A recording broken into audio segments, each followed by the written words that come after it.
Hi guys, welcome back to our channel. It's another beautiful day and we're back again with another bang video. So today we are with Melissa, Legacy, so today we'll be reacting to a Christmas horror story. So without further ado, let's just get into the video. Pepper them, all I live pepper them, pepper them, all I live pepper them.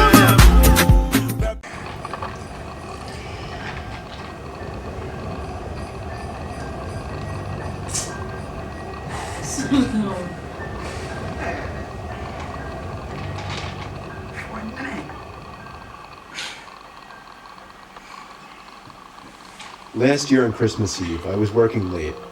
I'm 23. I work in New York City and commute home every day on the train. Since I'm one of the younger ones in the office, I got stuck with one of the worst shifts, so I wasn't able to get home until 5 o'clock. My family had already left a whole hour earlier to go to my cousin's house, so I had to drive alone. After having a quick snack before the half-hour drive, I got back in my car and put my cousin's address into my phone. Halfway through the drive, it started snowing. I got to my cousin's house around 6 o'clock. It was snowing heavily by this point, and I just made it in time to catch everyone starting dinner. I brought all of my gifts inside and cheerfully said hey to everyone. I stayed until around 11 o'clock. The rest of my family left a little sooner. I stayed an extra half hour or so just to hang out before leaving myself. By the time I was leaving, the ground had accumulated at least 2 feet of snow, and it wasn't even done snowing. The drive home was nightmarish. The roads were hardly even plowed, and I had to drive under 20 miles per hour on most roads. The roads were completely dead at this point though, most likely because everyone was smart enough to go home before the snow accumulated. Eventually I turned onto a main road that I'm sure would usually be bustling, but at 11:15 on Christmas Eve night, there wasn't a single car or a single light from the store. It was a ghost town. But then I did notice the flashing taillights of one car. It was parked on the side of the road, and the smoke seeping out from its exhaust with the taillights giving it a red tint.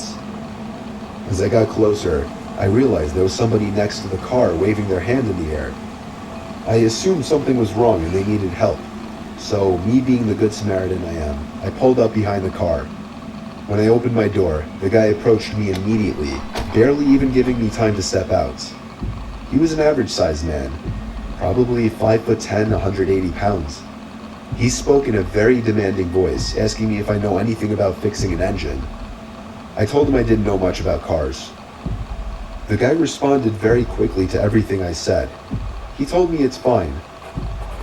He went inside of his car for a second, popped open his trunk, came back out and told me to just wait by the trunk for a second. I had no idea what he wanted me to do. I was really confused. He walked over to the front of his car and I... Like, let me see, if it was you, will you follow the man? Nah, bro. Like, I'll just go away, man. I will drive away. I wouldn't even stop my car to help you. Like, no, helping. Yeah, helping like, what? You can just. It's 12 o'clock. Yeah, I know. Midnight, basically. He's a stranger, and maybe the way he approached the man wasn't good. So when I see that thing, like I'll just go back into my car and I drive away. Okay, I'm not stopping.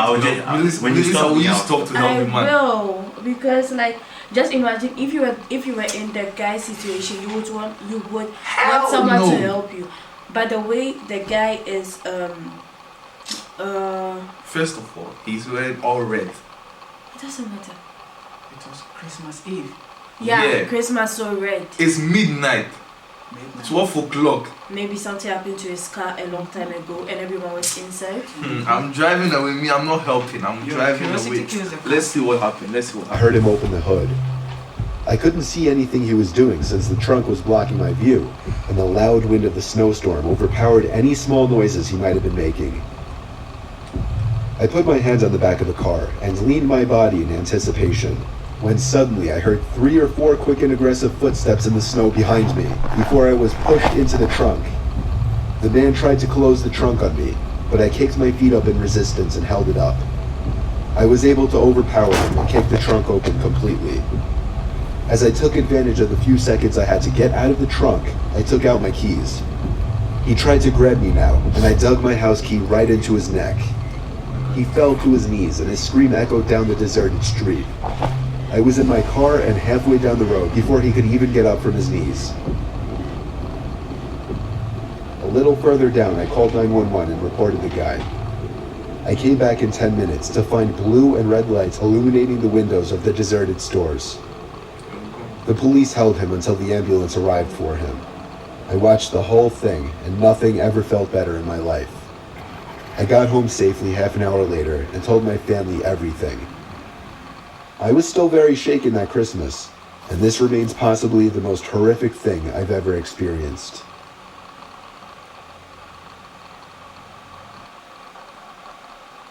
See, that wasn't scary, but I'm not going to help someone at 12 o'clock midnight. Helping you for what? What would I gain from helping you? Good Samaritan. I'm not good, I'm bad. See, you almost got kidnapped. Yeah, but you know, helping people is like... No, just imagine you were in the other guy's situation and something happened to your car around 12. Maybe it happened 2 hours before. I'll walk home. 2 hours before, so you are going to stand there for 2 hours. For someone to help you. Melissa, I'll walk home and that will not even happen to me. What am I doing outside? No, but it's snowing heavily and you want to walk home. And it's cold. So you mean you walk for maybe less. You have phone? You can call someone. 911. See, so you have to think like you have phone, you can call someone. What if he doesn't have phone? What if who doesn't have phone? What if your phone is off? You have you can charge it. And what if you didn't take your charger with you? That is your own problem. I'm not helping you. If I see you, I'll just wait. In every situation, you better help the person. Yeah. What's gonna happen to him? Maybe he in the future or whatever. Okay. He can be someone who can help you. Look, he wanted to help and he almost got kidnapped. But he's dumb. You see the way the guy is talking to you is like, wait till did this. You should already know that, okay, this guy is up to something. But once, let's say he acts in a polite way or something, okay, then you can help the person. But the way the guy was helping him, was talking to him, wasn't in a polite way. So then he could think, okay, this guy's up to something, I'm just going to drive away. But he didn't. So it's on him. I'm not helping. Yeah, that's it. I'm not helping. I'm not. Stop being talking. I'm You're not. actually going to help. Yeah. Me? Yeah. If I see you dying on the street, I will just walk by. But don't try me. Stop talking too much. Okay, let's. Just look deep inside you. I'm looking There's deep. a space inside you which is going to say, okay, let me help him out. You can never ignore someone forever. Hey, Tupac, you are talking nonsense. You can't ignore someone in need. Who told you? Who Cannot. told you I cannot? You cannot. Me. You can't. Bob Seger. You can't. Okay, wait. What if you ignore the person like succeed, and you are in the I same don't care. position? Are you in my family? Yeah, that's Are what you I'm in my saying. family? What are you going to do to me? But do unto others as you want others to do unto you. Don't help me. You don't know why you made a person again. Or Yeah, exactly. Maybe if when you help the person, who knows? Let me tell Maybe you he owns a something. big company or something. Maybe I will help you. It was like 10 o'clock, 9. But it's 12 o'clock There's no midnight, almost. There's no. Maybe he was there for about 2 hours and no one was coming because, as the guy said, from 10 or something, there was no one driving. So then at 12 o'clock you met him. Maybe he was there for about 2-3 hours. That's why he's still there to 12 o'clock. So you can politely help him, and you see, and if you see the way he did as he did to this guy, then you know, okay, this guy's up to something. So you know, I'm just going to take my car and drive it away. But if you see he's being polite and everything, okay, you can help him.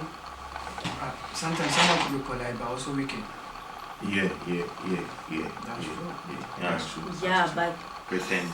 yeah. Because you don't even know what Man, is yeah. in someone's mind. That was it for the video, man. See you in the next one. Cheers. Pepper them, all I live pepper them.